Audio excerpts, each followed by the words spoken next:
This is a story that I wanted to share for a long time. I had actually done this story almost a decade ago. Today we're going to be talking about Adam alayhi salam. I'll tell you one more thing.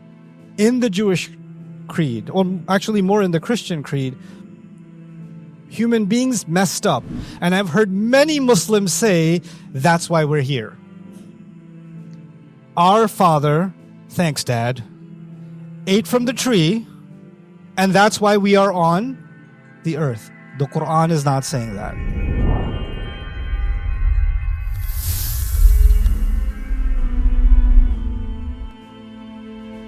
Today's video is a snippet of a brand new installment of Ustadh Nouman's globally popular Story Night, which is now available to watch exclusively on Bayyinah TV with your friends and family. Head to the stories section on bayyinahtv.com now to watch the full recording of Story Night Fallen and take an eye-opening journey through the story of Adam alayhi salam. This story that I'm sharing with you belongs to Surah Al-Baqarah. Surah Al-Baqarah was given to the Prophet ﷺ in Medina. But before this story, Allah has talked about Adam alayhi salam multiple times. In fact, arguably, this is probably the last time Allah talked about Adam alayhi salam in the Quran, in the seerah of the Prophet. If you look at it historically, this is the last episode of the same series of stories that are being told about Adam alayhi salam. The story occurs about 7 times in 7 different places in the Quran. But the main second place, there's 2 places in some detail, Taha and A'raf, but I'll tell you about A'raf, which is the detailed one. Just one glimpse of that, you should know. Before Adam was created, before he was created, Allah made an announcement that I'm going to be creating someone made from mud, from clay, teen. And then when I'm done making him and perfecting him and balancing him, and then I'm going to pour my ruh into him, وَنَفَخْتُ فِيهِ مِن رُوحِي. Then when I'm done, you shall all fall into sajda. That's what he told the angels. Meaning, he had not created Adam yet. He has not made him yet. But before he even made him, he told the angels, this is the plan. And you will be doing sajda eventually.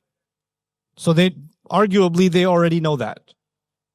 Allah is now highlighting something else in Surah Al-Baqarah. Allah didn't say, I made him from clay and I put my ruh in him. Allah just said, I'm going to put what on the earth? Khalifa. A Khalifa.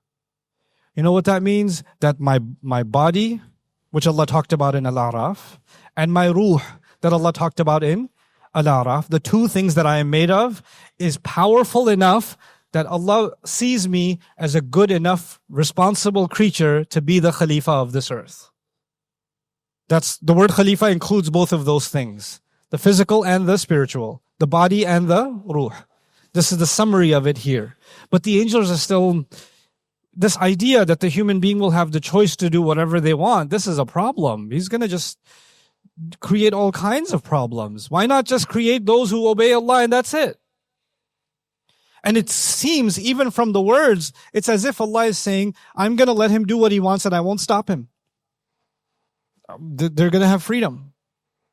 So now we build the next part of this story. When Allah put us on this earth, in the Christian account and the Jewish account, you get a couple of different things. You get that God was created, or man was created in God's image. Okay, so we have, in the Jewish and Christian traditions, we're kind of godlike. We don't say that in Islam, but it is very popular in the Jewish and Christian narrative. And when Adam ate from the tree, when he ate the forbidden fruit, in their version, then that perfection, that godlike quality, the image of God, got damaged. So when he got sent to the earth, he was already damaged. This is why he was sent to the earth. Now I'll tell you one more thing. In the Jewish creed, or actually more in the Christian creed, human beings messed up. Adam and Eve messed up. They really messed up. So they were sent to the earth basically as a punishment. This is the consequence of them messing up. That's why they're here. And I've heard many Muslims say, that's why we're here. Our father, thanks Dad, ate from the tree, and that's why we are on the earth. The Quran is not saying that. Who's saying that? The Bible is saying that. The Jewish religion, the Christian religion, actually, more importantly, is saying that we are here to pay for the mistake of our father. That's why you may have heard we're born in sin. According to them, we are born in sin. And then we have to do something to undo the damage. Look, you remember in stores, they have a sign sometimes, if you break it, you pay for it. Well, you damaged the image of God in you, so you have to make it up. You have to fix it. But it's impossible for you to fix it. You're not good enough to fix it. You're just going to keep messing up more and more. So God had to send his saviors. He had to bring his own son and sacrifice his son to save you because you're not good enough to save yourself because you're so messed up. That's the entire philosophy is coming from human beings are broken. And they got broken since they ate from the tree. So they're broken and and the only way to unbreak them is to kill God's son and spill his blood and turn it into wine and have some on Sundays. And then we're going to be okay. What is the Quran saying? The Quran is saying something entirely different. Before Adam was even sent, or before he ate from the tree, before any of that happened, Allah announced to the angels, I'm putting a Khalifa where? On the earth. Allah didn't say, I'm making him for heaven. He better not eat from that tree. And if he does, I will punish him and throw him on the earth as a punishment. No, the plan from the beginning is he is meant to be where? On the earth. That's the plan. He was made for the earth. In fact, it makes sense. If he's made for the earth, it makes sense that he's made from the earth. He's made from this material. So that's the plan from Allah. And now when the angels, they ask this question, أَتَجْعَلُ فِيهَا مَنْ يُفْسِدُ فِيهَا وَيَسْفِكُ الدِّمَاءَ وَنَحْنُ نُسَبِّحُ بِحَمْدِكَ وَنُقَدِّسُ لَكَ قَالَ إِنِّي أَعْلَمُ مَا لَا تَعْلَمُونَ.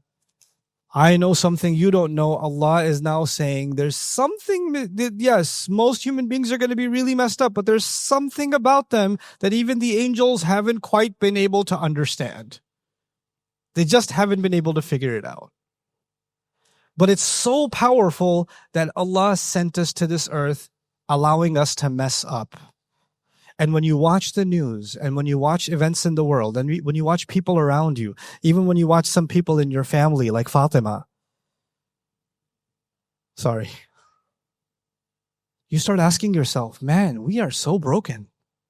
We're so messed up. You know how many people come and tell me they come from a broken family?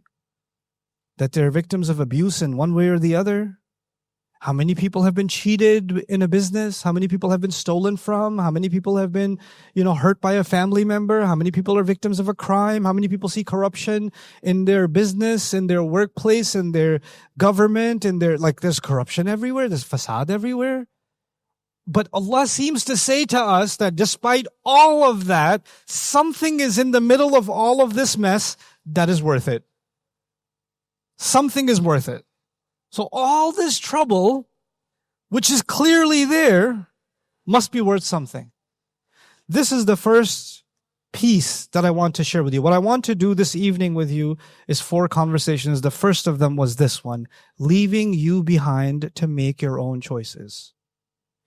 This discussion answers a very important question. So the last thing on this first conversation about Khalifa, doesn't this seem to tell you that Allah is saying human beings are going to make their own decisions?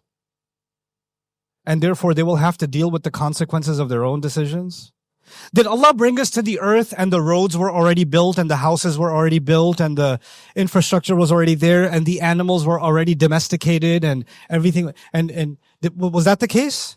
Did human beings have to figure out how to do agriculture, how to build, how to protect themselves from snakes and tigers, how to swim, how to protect themselves from the weather, how to make clothes, how to make weapons, did human beings have to figure all of that out?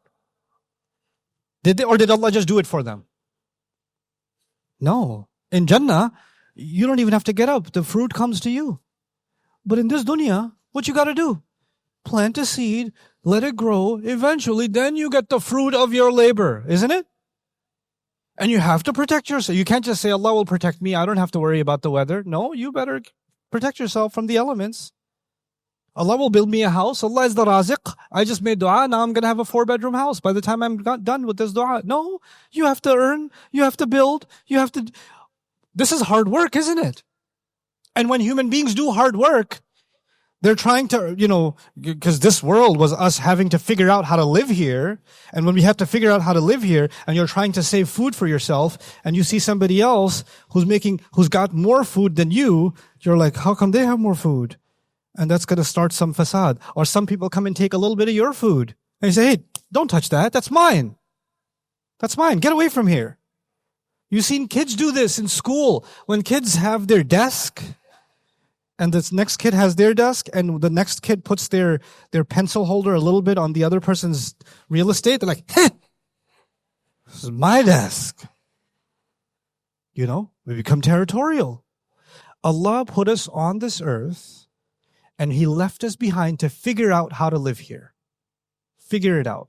Figure out how to do architecture. Figure out technology. Figure out how to make clothes. Figure out how to grow food. Figure out how to sustain yourself. Figure this stuff out. You could do it. They're good enough to figure things out. You know why I'm telling you this? Because this is a pretty amazing quality of human beings. We know how to solve problems, isn't it? We know how to solve problems. We know how to see a problem, and we know how to think about what can we do to solve this problem. And Allah will not reveal the answer to you. Allah has given you the tools, the ability to figure that out yourself, to solve that yourself. Muslim youth need to hear this. Muslim youth need to hear this because they keep coming to me and telling me, Ustadh, I don't know what to do. La. Tell me what I can do. Tell me what I can do. I'm like, I'm going to leave you alone like Allah did when He put you on this earth. Figure it out. You're capable.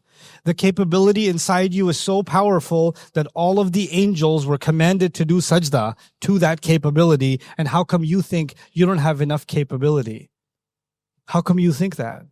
You're powerful enough to be left on this earth and given the freedom to make your choices, to make your decisions. So that's our first conversation, inshallah.